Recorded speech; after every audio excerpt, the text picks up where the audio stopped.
So grateful to be here and very happy to discuss these incredibly important and hard to talk about topics.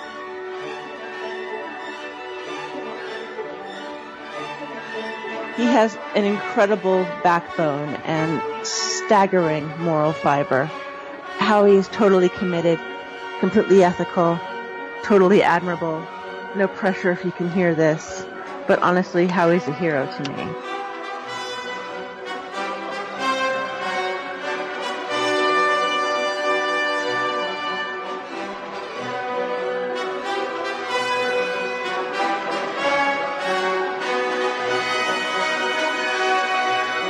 John, you joined us before, and it was a pretty incredible kind of testimony you gave, and you just devoted your life to advocacy for child trafficking, and even 9/11 truth.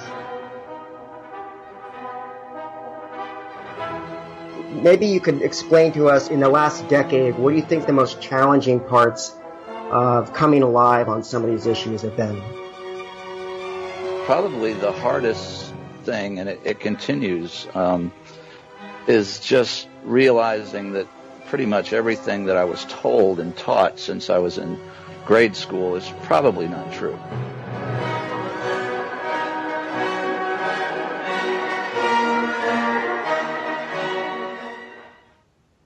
Stand by for breaking news from the mouth of Deborah Wasserman Schultz.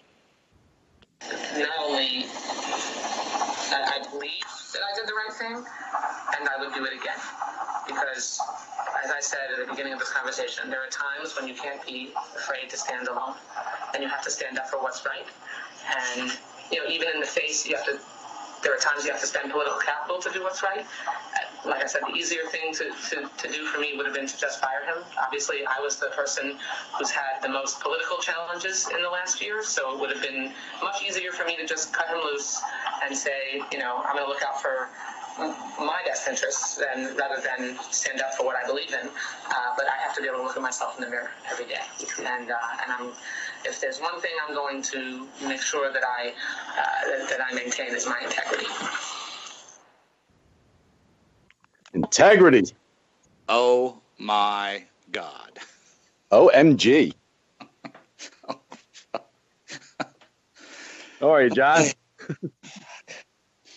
Now, see, and the Sun Sentinel reporter, I'm not sure I have to get the entire transcript because I'm really hoping that he asked her my most important question, which is, what's up with your hair? Yeah, she's got to look at herself in the mirror every day, unfortunately. Yeah, well, yeah, I am grateful that I don't have to do that. Or see her in the mirror every day. And hi, Howie, how are you? Good evening. I'm good. It actually gave me a chuckle, and we were talking before we came on about, this situation with Imran Awan and the Awan brothers, and I don't know, it's the wife, the stepsister, the five of them who have collected over $14 million doing IT work since 2004.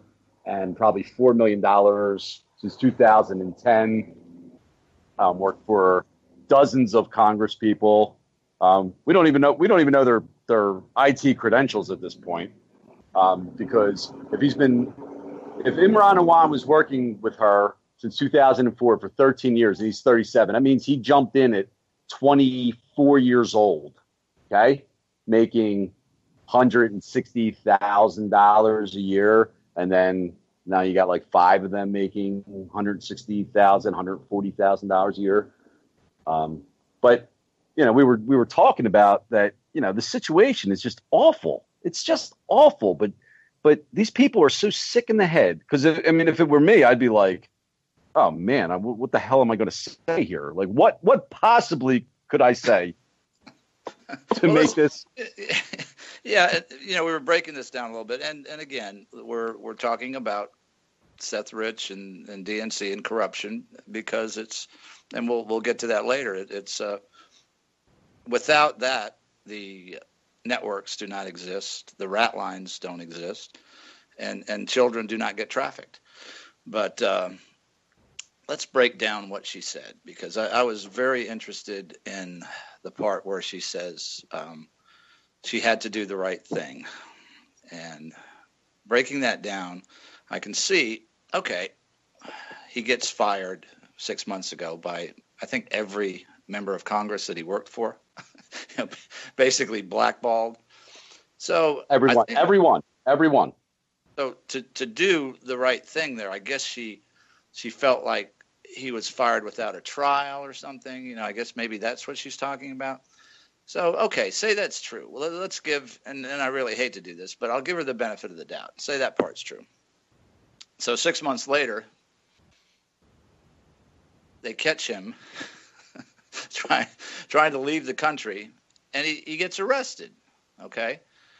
And he hasn't had his trial. He's been arrested. And this is a guy she's been supporting for 6 months, to do the right thing. So why is it the right thing now to fire him right after he gets arrested? I mean, doesn't he deserve a trial? Like everybody else, isn't he innocent until proven guilty? His lawyer said he's innocent. Yeah. The lawyer who put Pizzagate in the his press release. Let me read that. Let me pull up that statement. Or apparently, maybe she did the right thing now because she knows he's guilty. Now she does. She knows he's guilty when he gets arrested. She didn't know for like the last 6 months when he's been under investigation by the Capitol Police. Yeah.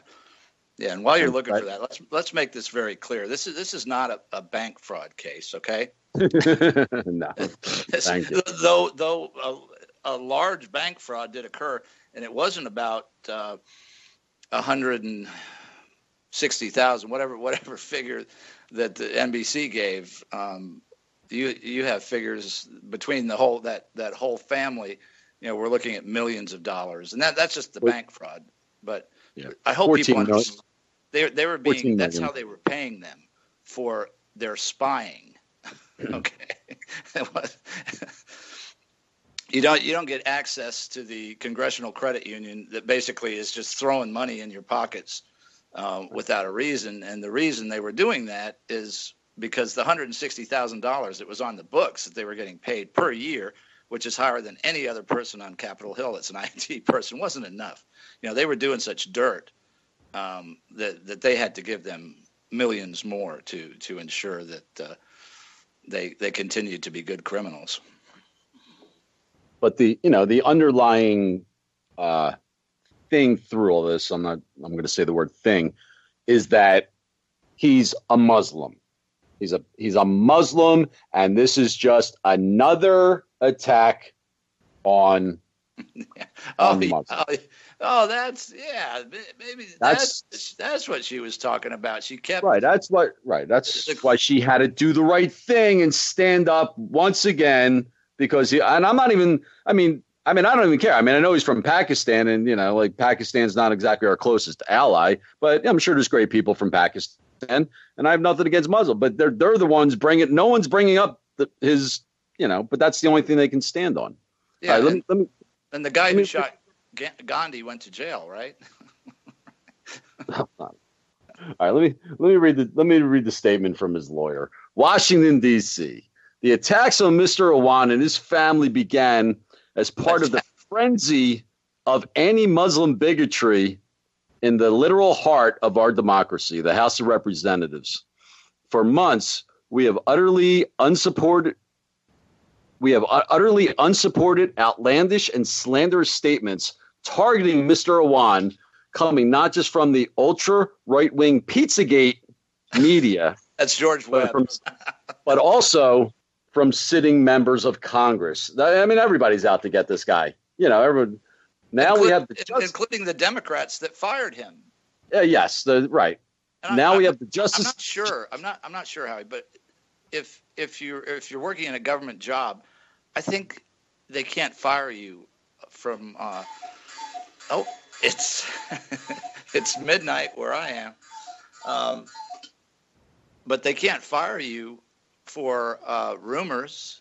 You have to be fired for cause, and every senator that he worked for fired his ass. So at any rate, go ahead. Yeah, I mean, it's just that now we have the Justice Department showing up with a complaint about disclosures on a modest real estate matter. To an extent, the situation speaks for itself. Mr. Wan's family is presently staying with extended family in Pakistan because he and his wife were both abruptly and unjustly fired, leaving them without a reliable source of income to pay. How much did she get away with? What did she need income for? She got out of the country with $280,000. Yes, I mean, well, yeah. Didn't he wire 300? Didn't he wire 300,000? But I'm not sure it was that John, much. But it was over John, the 10,000 that you and me can wire. I know that. But John, they were unjustly fired, leaving them without a reliable source of income to pay typical U.S. living expenses. And because of extremist right-wing bloggers, were beginning to harass them and their children, even going to their children's schools. Mr. Owan has stayed in the U.S. to earn some income to manage this situation as best as possible. He attempted to travel this week to see his family for the first time in months. The government has been informed that he can travel and stated no objection. Yet on Monday, he was hastily arrested at Dulles Airport. Okay. Yeah, and it just he just decided to go. But I think I'm starting to feel bad for this guy. Yeah, me too. But the FBI must have been following him, right? Oh man. Or did they just luckily show up at the airport when he checked in? Well, she's got. Of course, she's talking. Who did she talk to? The local Florida newspaper? Which she does? Yeah, the Sun Sentinel in Fort Lauderdale. She was down. Who must have been calling her for weeks and weeks and weeks. But I want to get a hold of the whole interview. But well, she couldn't duck him today because she was at some teachers union conference. So I guess they gave her a few days to make her statement. But we're talking before that this guy Owan was ready to go to Pakistan for 6 months, and he was still going to be paid. I mean, why would she kept him on as an advisor, but there's just so much going on with this guy, and why sticking by. I understand sticking by someone, but this poor guy.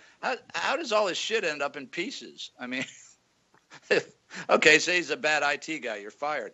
Do you go and break your hard drives into little pieces? I mean, is that standard too? I guess.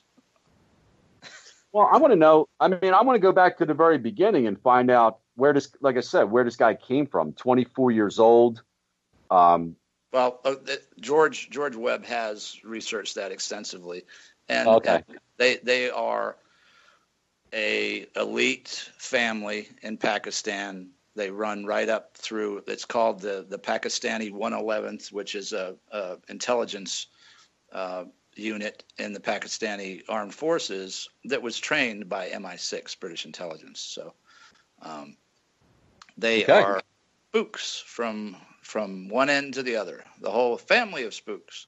They run surveillance companies, satellite surveillance companies in all through the Middle East. I mean, these people are. They run a rat line that we're going to talk about later that ships depleted uranium to be reprocessed and sent back to Syria to kill children. So and not to mention they're highly involved in child trafficking and they're in organ trafficking. All these rat lines that's what they're doing. So yeah, he's a real winner. That's how you get a job like that when you're 24 years old. Well, I just wonder how he got hooked up with Debbie Wasserman Schultz. So we'll find out. We'll find out. I hope so. And this. It's not going to. As much as the New York Times and Washington Post don't want to report on it, it's not going away. So. Yeah, and there's so much going on right now, and you can just see the mainstream media and even the alternative media are starting to throw red herrings everywhere. And you had the Seymour Hersh thing, and the most important thing I got out of that was that the whole Russia thing is bullshit. It's a diversion, and they're going to attempt to impeach Donald Trump. Mueller has just impaneled a hasty grand jury. He's got the who's who from Mueller was the guy who covered up 9/11. Okay, so he's got some experience in this sort of work. A rat from the family of rats, this is part 2, Family of Rats part 2. But Mueller has impaneled a fly-by-night grand jury. He's got all his buddies that helped him cover up 9/11 when the FBI had all the 19 terrorists under surveillance for months and let them walk right into an airport, and supposedly hijack airliners, but that never happened. They knew they were in flight schools. It was in the presidential daily briefing that, there was a high risk of people flying planes into buildings, and it wasn't them. I mean, they didn't do it. They were the patsies. But there was also, and they were all Saudis, but there was the main Thai who put this all together. Guess what country? Guess which one? Pakistan? Right. Yes. Saudi. Pakistan. I was going to go Saudi. I was going to go Saudi Arabia. But. Yeah, they were the surrogate for the deep state that put all that together. They were like the controllers. So, because it would have been difficult for, the deep state. This is getting into like crazy geopolitics.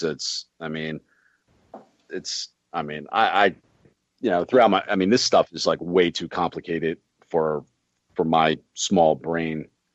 But it's, when you find something, you understand all of this, And I understand a guy like Imran Awan, and like that. So much more is going on, but you're bringing up the entire Russia, the Russia thing. Trump did his little rally tonight in West Virginia, and the people are still coming out and supporting him, and I think people know what. They know what the deal is, but you're right, man. The deep state wants him gone, because, but we're living, for people that don't necessarily realize, we are living in incredibly strange times. John's a little bit older than I am, but there has never ever been anything like this. No.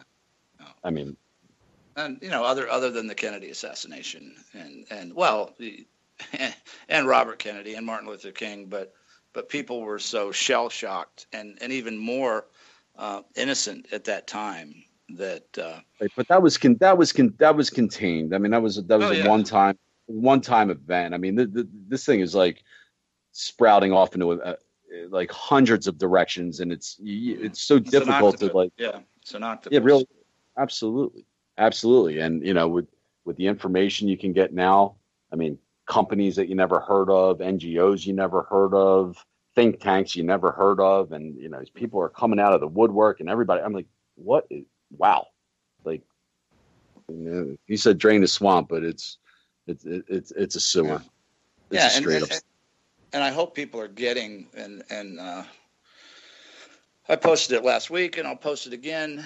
In our Twitter line, the Institute for Global Politics. I know that name. You don't like that name, but it's okay. But if you say it's okay, it's fine. Yeah, anything Institute. They're Institute. Not, They're not a think tank. Institute bad.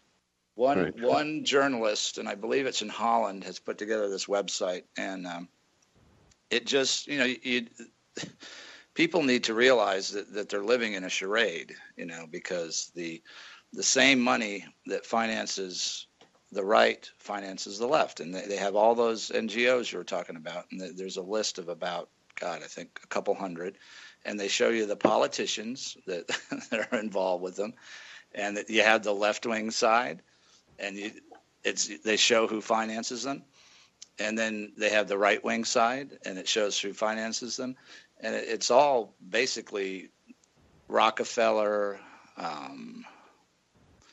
J.P. Morgan, Rothschild. I mean, it's the elite is financing the charade of democracy that's going on in this country, and the right and left, and Republican versus Democrat, spy versus spy. That's what it is. I mean, that it's a cartoon, and they basically, the coup that took place was when Kennedy got murdered, and once that happened, those forces have been in control, and they have they had a few bumps in the road, and there's a lot of people been murdered between then and now, but it's the same forces that are at work, the same families, the same money, and until we rise up as a nation and return to the values that the nation was created under, and guess what? When the Declaration of Independence was signed, there was no Democrats, no Republicans. We didn't need political parties, and we still don't. You need honest politicians, and it's not. And as long as you're thinking along those lines, you're never going to get the big picture, and you're always going to be fooled, and you're going to be ineffective, because that's what it does. All that does is divide and conquer, and it just keeps people at each other's throats. So you're mentioning some of those organizations, and I've learned more. I got on YouTube back in, I think, about 2009, and the reason I wasn't in the country during 9/11. I was actually in China. So when I got on YouTube, when I started getting on YouTube, I'd wanted to watch like what television was like in the United States, because I didn't get to see it. So I wanted to see what happened, the night Letterman came back and the Daily Show and all, just what the feel was. It was 8 years later, but it was my one opportunity. So as I started typing in 9/11, I started getting a lot of the conspiracy stuff back, and that basically started me on my journey. But the Council on Foreign Relations, is the organization that always seems to rear its ugly head and all this, and they don't get enough attention. And there's a really good documentary. It's a bit dated now. It's on YouTube. It's called Council on Foreign Relations: The Power Behind Big News, and how they've been basically, since the 20s, trying. They had gotten all the industrialists together. Who's the big newspaper guy? Hearst. Oh yeah, Hearst, J.P. Morgan. Yeah. But they brought, they all got together and they said, like, how many, because it was just newspapers then, and they said, how many newspapers do we have to control to basically control the news? And they at the time they broke it down that they gotten about like 20, 25 newspapers under their control, then they could basically control the news. And that's in that documentary. So Council on Foreign Relations: Power Behind Big News. I highly recommend it for anybody that has an hour. Absolutely. And they've been doing it ever since. And that's really when it got bad. I mean, probably, probably the early 1900s, because all those forces, they realized that to continue the financial machine and to continue to rob and loot and pillage the economy, they had to have wars. There had to be a war going on. And that's when our cycle of war, the real cycle of war began. And President Wilson, he did not want to, he held out. And we were only in it for, I think, a year and a half. He held out, but those forces finally won out, and we went off to war, and they passed in the night of day. I think it was a midnight vote. They brought in the income tax, and they brought in the Federal Reserve. And 1913. It was around Christmas time too, I believe. Yeah, and. There's a great book. It's called The Monster of Jekyll Island, if you want to see how that bamboozle took place. And they've basically been in control of the government ever since. And Yeah, you're bringing up the Federal Reserve, and it's actually a good segue. I just wanted to give a shout out to my friend Neil Wolf of the Light Reports. I don't necessarily understand the case, but there's something he's telling me that it's very deep that he's involved with, and it's a woman named Heather Ann Turek Jaref. She'll be in court tomorrow, and he'll be doing a Periscope.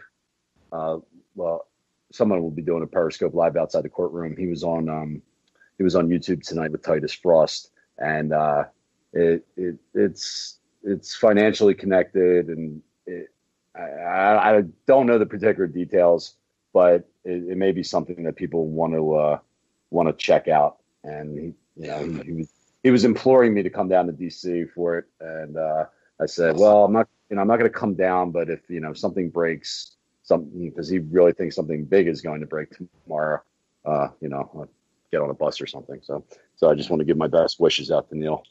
And I'll second that, because that's how I met Neil. I don't think Periscope was around then, but he was live streaming a protest in D.C. and the D.C. cops were beating the hell out of him for no reason. And yeah, he told me about that. Yeah, he told me about that. I called the command center that they insisted they didn't have for the event. But yeah, I said I got to at least friend that guy, get to know him, and I got to meet him when we were in DC, which was really cool. So his Periscope will start about 10 a.m. tomorrow. The light reports on Periscope. I'll be looking for a good man indeed, and we need more. Need more like him. It's the financial judicial case of the century. So, Neil, if you're listening, you better deliver, bro. Yeah. I'm sure he will. I've got confidence in Neil and in you, Howie. And we're all going to need to stick together, because the next couple months could be very bumpy, and they could get a protest in Washington they've never seen before. Because I really think if they even start impeachment proceedings, that you're going to see a 1 million man march type of deal in Washington. And I think people are so angry and disillusioned at this point that they're just not going to allow that to happen. I think that, and I think that's what. And I don't know if I even got into this yet, but one of my resources, kind of a mentor in all this research and everything else since 9/11, has been Field McConnell. You can listen. He's on YouTube. Abel Danger. It's ABEL, like Abel in the Bible. Danger. .com is his website, and he goes live on he was on live stream. I think he still is, but they're on YouTube now. But he was talking recently about there's a group of generals that have appeared around Donald Trump. One of them is Mathis. I can never remember his name. Mad Dog, who's the the Secretary of Defense and the chairman of the Joint Chiefs of Staff right now, just happens to be a Marine. There's I think Kelly, who's come into the circle at the White House as a Marine, and people are working on behalf of the American people and the Constitution to I think head off this coup attempt that's in progress by Mueller and people like McCabe to take out the president before all the dirt on Wasserman Schultz and Hillary Clinton and John McCain and everything. And this is not a partisan thing. I mean, the first guy on their list is John McCain, because this guy has acted in treason for many years, and George Webb has covered that activity too. These rat lines we're going to talk about in a minute, and they're sending depleted uranium, back through that's what the Charleston port thing was all about. That was uncovered. Nobody knew that. I didn't know that under diplomatic immunity, you can ship huge tractor trailer sized containers into the country. And then we found another rat line that Podesta and all his art buddies and Elephantis and everything else. But I'll try to go through that because I want to start with DynCorp and kind of go from there. And I'm not going to get too in depth into this, other than to explain how these things work, what they're doing, and why they must stop. And the only way to really stop them is to bring down the corruption, because the only reason they can operate is because of the corruption. So, are we at a good point to? Yeah, jump into that water. You want to jump into DynCorp? Yeah. Yeah. Well, when you hear the word contractor, think of the word DynCorp, because they're probably the biggest surrogate of the United States government that there is. I think Blackwater, which is now some other name that I can't even remember, is one of those companies. Halliburton, KBR. And I'll tell you this. This is just one little story, and they're just so crooked, these companies. My brother was deployed to Iraq, and they'd go into the chow hall, and it's a very dusty, dirty place, and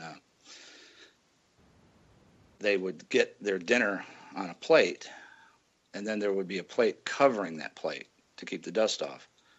And Halliburton charged $22 for the plate that the food was on, and God knows how much for the food, but they also charged $22 for the plate that covered it. So the U.S. Treasury, again, is being raped by the contractor.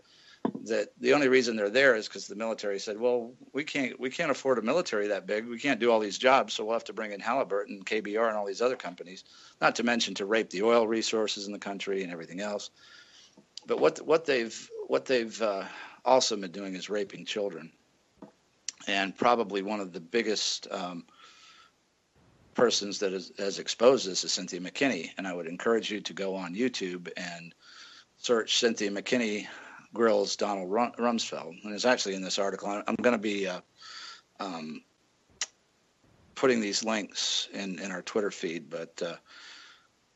The one story is WikiLeaks cable reveals DynCorp funding child sex slavery in Afghanistan, and this is it's just getting worse and worse and worse, because the people that run these companies, they only care about the profit motive. The governmental people that are involved in this, they only care about furthering their careers and the advancement of their agenda, which is basically perpetual war and a global empire. So there's little to no oversight of these companies. Everybody in Congress basically knows they exist. They know what they do. And Cynthia McKinney had the courage, and she's no longer in Congress. That's probably one of the reasons why. But to take Donald Rumsfeld to task over not only this was happening with DynCorp when we were in Bosnia. They were doing the same thing, trafficking these children, prostitution, you name it. I mean, they're taking it. They go in, they create a war. Okay. Then you've got, not only are the innocent citizens getting slaughtered, killed, bombed, shot, but the so-called peacekeepers that come into this region to help them out are sex trafficking the kids. So I can't think of anything more despicable. And this is being sponsored. When you get your paycheck and you look down and you see federal income tax withheld, blah, blah, you're paying for this. And to the tune, let's see, in this article, it shows the funding for DynCorp and their annual revenue. Okay, this is just their revenue is $2 billion, billion with a B, and it comes from you and me, Howie. And they use it. Go ahead. I've got it on Wikipedia. 2010, they were at $3 billion. Huh, there you go. This is let's see. But I think they're private now, right?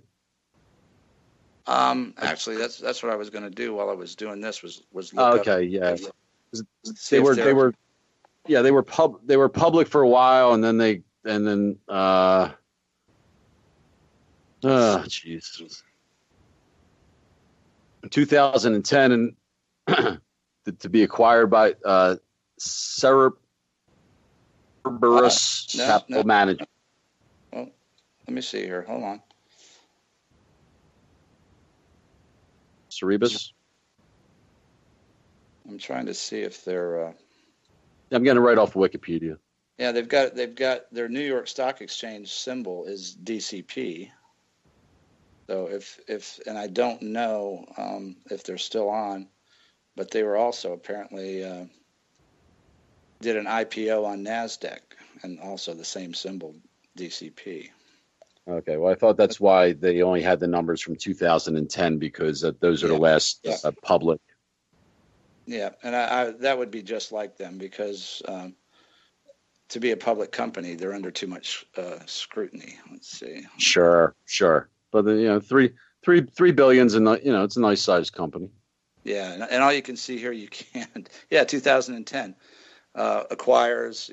There's their acquisition, and so they took their dirty business underground, and probably the best expose, and it should get a Pulitzer. If we lived in a proper world, the work that George Webb has done on DynCorp, and I can't even do it justice. I think he did something like at least 50 hours just on DynCorp, showing how they traffic the children, how Offutt Air Force Base is one of the hubs, and they're not only trafficking children, now they're trafficking organs, and these children that are getting maimed and killed on the battlefield in Syria and Iraq and other places, their organs are being harvested, and we're transporting them around the world. And I mean, these fucking scumbags. I mean, and this is the Hillary people, because McCain was bad enough, and that I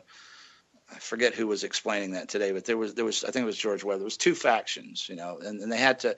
Petraeus was kind of the head of it, and he's got no morals whatsoever, so he doesn't really care one way or another.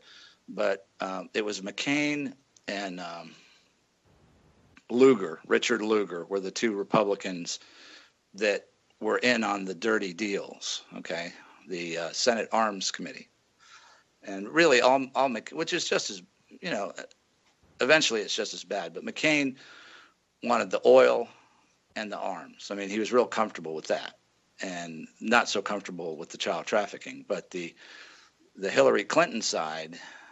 And I forget, she was one of the senators, and there was another Democratic senator that I can't remember their name, but they were the ones that child traffic, organ traffic, arms. They just want it all. I mean, these people. If there's degrees of psychopaths, I guess they're somewhat worse. But McCain makes the profits. He finances the wars. Let God sort them out. Madeleine Albright, 500,000 Iraqi children die from sanctions. She would do it again, just like Debbie Wasserman. She would do it again. Did you hear her on that tape? That's what she said. These are the type of people that we're dealing with. They don't care. And if you think they care about your kids any more than they care about those Iraqi kids, you're sadly mistaken. Because your kids somewhere in this United States are going to get snatched right off the street.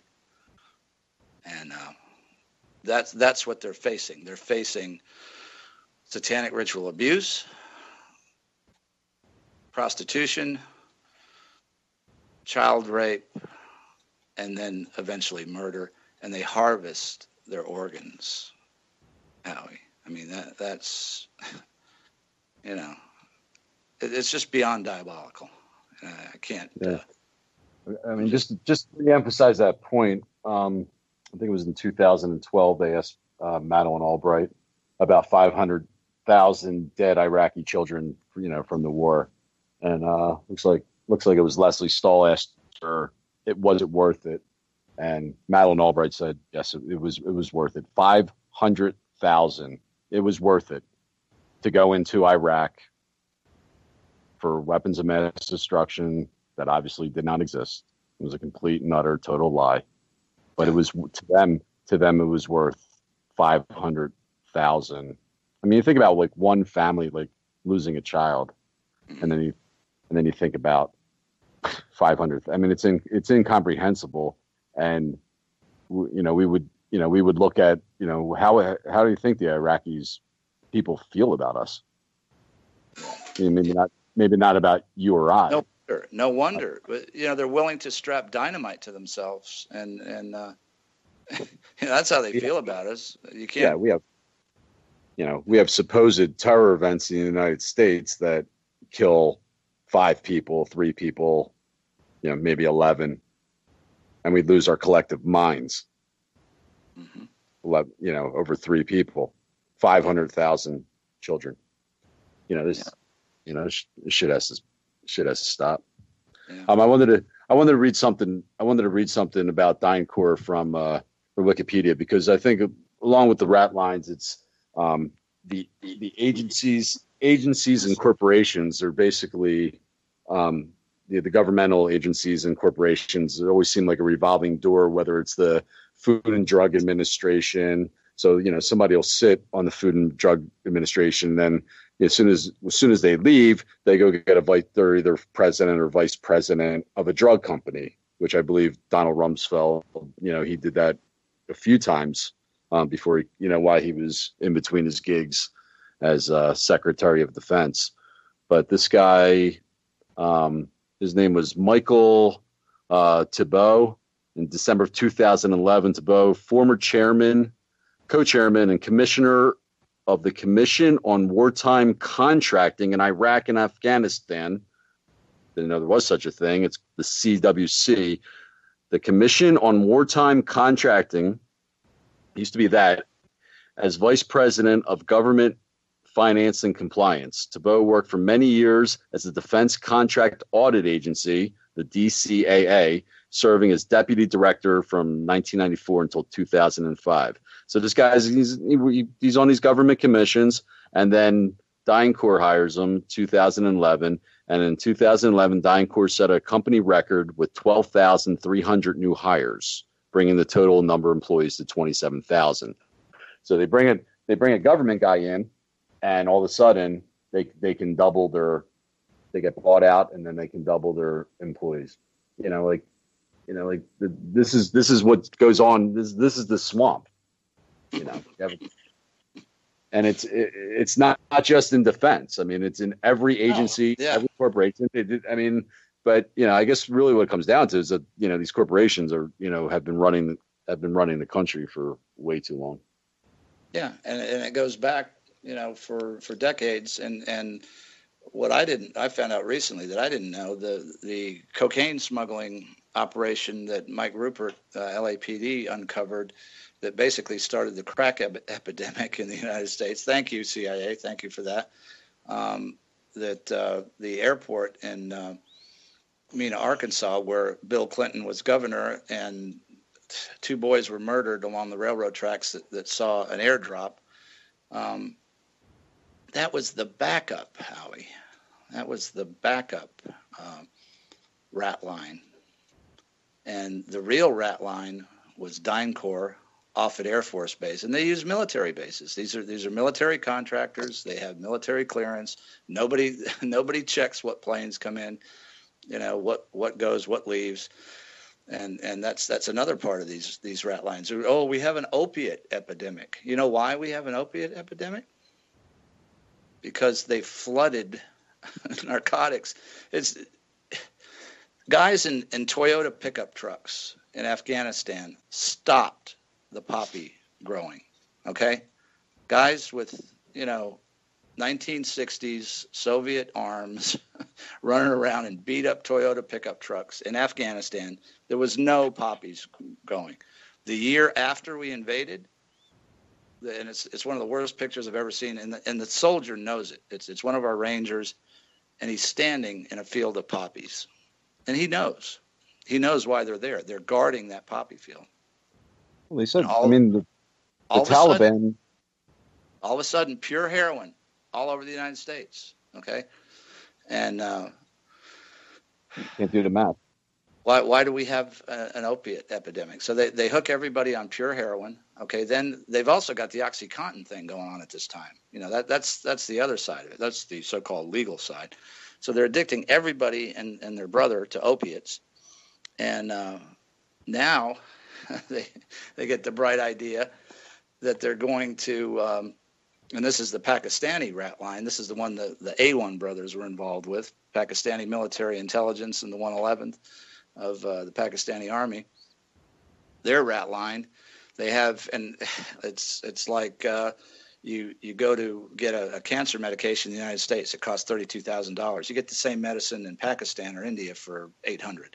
So they are making knockoffs that are identical with the OxyContin and all the other narcotics that people are hooked on. They're making them half strength, and they're shipping them in these rat lines. And the people need to understand what this does. It's not just destroying our youth, okay? It's destroying the country on that level. The money, because rat lines go two ways. The contraband comes in, whether it's drugs, children, or organs, and the money that's not siphoned off, it usually always goes the other way, because believe me, it doesn't go into the U.S. Treasury. So you've got the money going back to Pakistan. What do you think that finances? That finances radical Islamic terrorism. Okay, that's their creation, basically. And if you research it, you'll see it. It's a creation, because it's not the Islamic religion is not that. It just isn't. I really have a lot of problems with it on other levels, but it's not the radical Islam that you see. That was a creation of the CIA and these elite families, because Sure. they had to keep these populations under control in these areas where life is worth nothing, and that they were going to have to operate. So all this money goes back. It finances, it buys weapons, and then our troops are sent against this and are killed and maimed, and they're walking around, and that hasn't even hit yet. I mean, all the soldiers that have served, since this perpetual war started, they're just a mess. And I think that the statistic is 22 veterans kill themselves every day. So those are the fruits of the rat lines, and that only exists because people like John McCain and Lindsey Graham and Hillary Clinton and Debbie Wasserman Schultz, and I could just go on and on and on, are corrupt to the core. They run these things. It's their idea, and they just keep them going. And our children that join I have my niece and nephew are in the Navy right now. My brother is still having problems. He served 2 tours in Iraq, and they show up. They want to serve their country, and it's all just it's a joke. I mean, it's a lie. Everything that they're told, and they know it. By the time my brother did 1 tour in Iraq, he goes, this is a fucking joke. We're not here to do anything except help Halliburton and secure the oil. They knew that. So you hear those stories a lot, but I mean, getting back to the poppy fields, I often wonder why Americans can't put, with a lot of things, but they can't put one and one together. How much poppy is grown in the United States, John?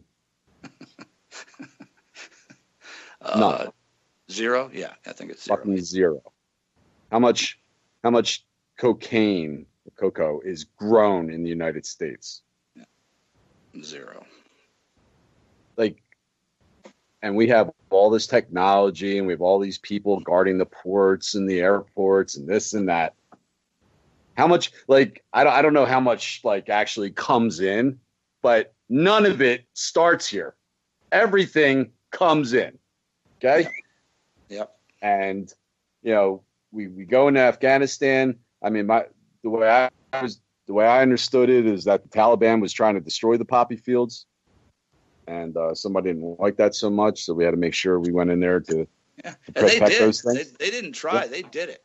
There was no opium. And that's That's a hell of an accomplishment. Heroin was it was a dead drug. It was a dead drug for a long time. And then you started hearing about like this comeback, and it's like, yeah. How did that happen? What a coincidence. But going back, talking about the crack epidemic, and like a lot of people probably don't know who Mike Rupert is, but he was an LA detective. Yep. LA police. Committed suicide in 2014, but there's a lot of videos on YouTube about him. But everybody, the whole thing with Iran-Contra and selling arms for hostages to finance the Contras, that was such a small part of it, because really what it was about was bringing in Nicaraguan cocaine into the United States to fuel the crack epidemic. And if it comes off as conspiracy, the timeline fits. It's like early 80s with funding the Contras, and all of a sudden, where did all this cocaine for crack come from? Nobody ever asked the question. It came from Nicaragua, and it was brought in through Mena, Arkansas. Who was the governor of Arkansas at the time? Bill Clinton. And this is how Clinton goes from being a governor making $28,000 a year, and he ascends up and up and up the ladder until 10 years later he's president of the United States. That's how he got in. Because governors at the time, governors from Arkansas, come on, man, nobody's paying attention. Yeah, Billy was groomed. I mean, they're all groomed. Obama was groomed. They're all. I mean, right. But even the bloodlines. Bill played ball. Yeah. Well, and they all play ball. I mean, any of those families, and then we get back to this genetic thing. you can blood trace them back to the British royal family. Even Hillbilly Bill from Arkansas. If you go back through his family tree, he's bloodline related to the British royal family, and so is George Bush, and so is Obama, and I believe they're either a manipulated genetic mutation or an accidental one. I can't imagine an accident being that bad. It would seem like something that had to be done on purpose for some reason, but they're not like us, and they'll always play ball, and they don't care about the things that we care about, and the way we feel about children and honesty and the spiritual principles that just don't exist for them. Like you said, they don't understand us at all. What are these two guys doing on this radio program? What the fuck are we doing? Well, I was going to say that because I feel like there, with everything going on, and there's tremendous amount going on. I've even felt myself get a little pulled away from child sex abuse and the child trafficking, because there's Seth Rich, there's Imran Awan, there's Mueller, and there's Trump and Russia, and it just everywhere you turn, there's just stuff going on. But underneath it all, as you keep looking for the cases of child rape and what is happening, that the stories are just out there, and it's just, man, it's hard for me to keep my eye on every ball, but I still believe that once we start exposing them for their, I don't want to call it pedophilia, because it's more depraved than that. Mm-hmm. Then we'll start getting at the hardest other stuff. But I mean, and we do. I mean, and I understand exactly what you're saying. There's so much on every front, but then I remember, hey, it's all related. I mean, it's all symptoms of this big sickness, that we've been infected with, and some liars starting to recover from it. We had somebody I connect with on Twitter started a thread. He started noticing a lot of important people had black eyes. Did you see this? Yes, I did. Yeah, and John McCain, George Bush. I mean, Prince. What's Queen Elizabeth's husband's name? Prince Philip. Yeah. Prince Philip. Pedophile freak. Yeah. Right. But the George Bush one was really, and was when he was president. And how the hell does a president get a black eye? Well, I went back and I took a look, and his story was that he was eating a pretzel. Yes, I remember that. Started choking on the pretzel, and Mom always said, make sure you chew before you swallow. Like, he was like, who chews on a pretzel and hits the deck? And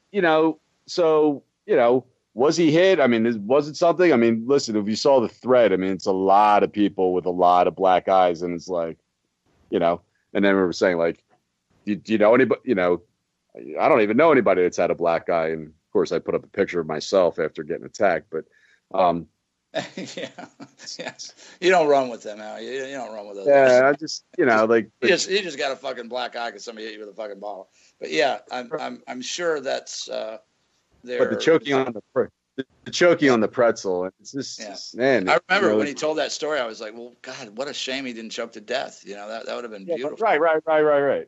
But who passes out from it and just hits the face on the table?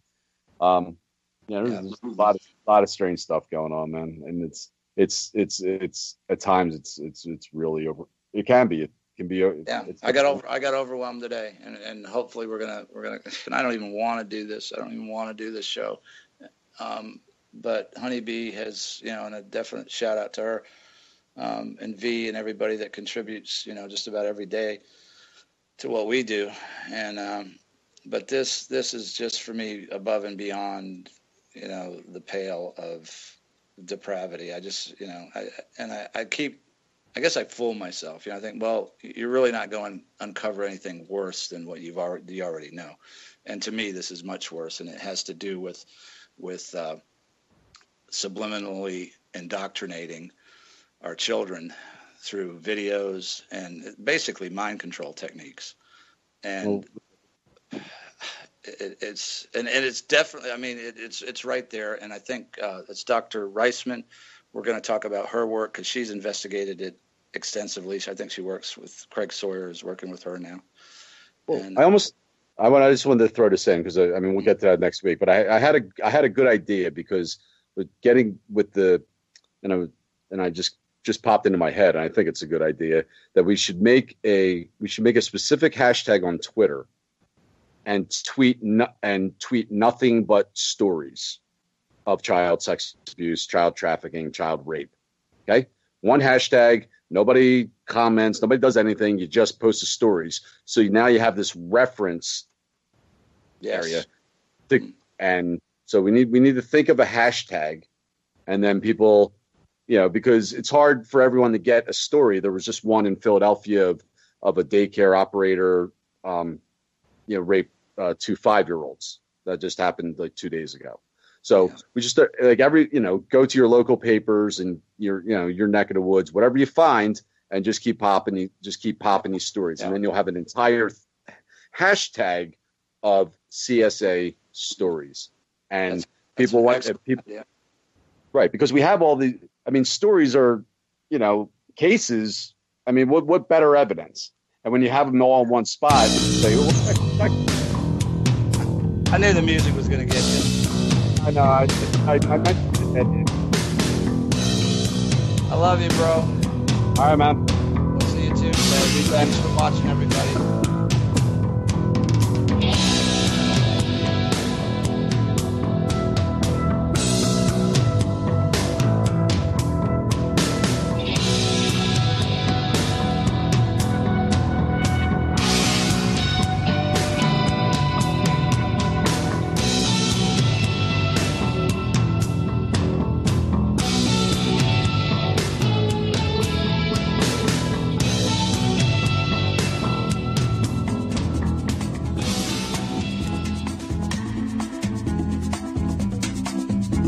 You are listening